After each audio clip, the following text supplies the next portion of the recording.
도로교통법이 교통사고 사망자를 줄이자는 방향으로 속속 개정되고 있습니다.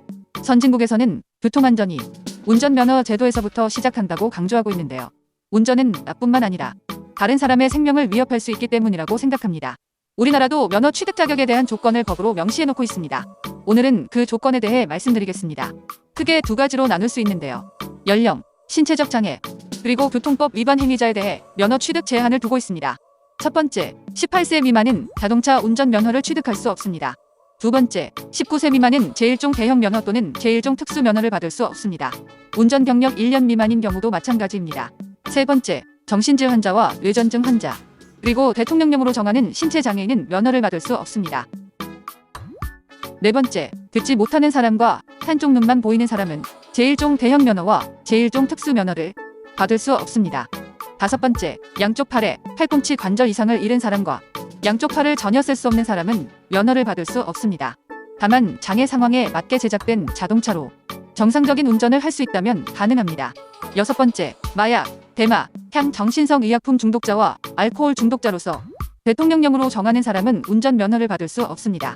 일곱 번째, 외국인의 경우 외국인 등록을 하지 않았거나 국내 거소 신고를 하지 않았다면 운전면허를 받을 수 없습니다.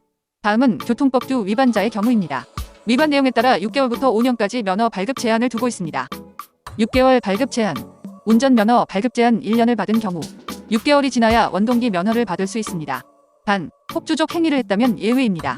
1년 발급 제한, 폭주족 행위자, 무면허 운전, 혈중 알코올 농도 0.08% 이상의 음주운전, 약물운전, 그리고 자동차를 이용한 범죄를 저질렀다면 해당됩니다. 2년 발급 제한, 허위나 부정한 수단으로 면허를 취득한 경우 폭주족 행위 2회, 음주운전 2회, 음주 측정 거부 2회, 무면허 운전 3회, 음주운전 상태에서 교통사고를 일으킨 경우, 자동차를 훔치거나 빼앗은 경우 해당됩니다. 3년 발급 제한, 음주운전 상태에서 교통사고를 2회 일으킨 경우, 무면허 상태로 자동차를 이용한 범죄를 일으킨 경우, 무면허 상태로 자동차를 훔치거나 빼앗은 경우 해당됩니다. 4년 발급 제한, 일반적인 상황에서 상해, 사망사고 후 뺑소니 했을 경우 해당됩니다. 5년 발급 제한, 무면허, 음주, 과로운전, 약물운전, 폭주족 행위를 하면서 상해 및 사망사고 후 뺑소니 했을 경우 해당됩니다. 오늘은 운전면허 발급 제한에 대해 알려드렸는데요.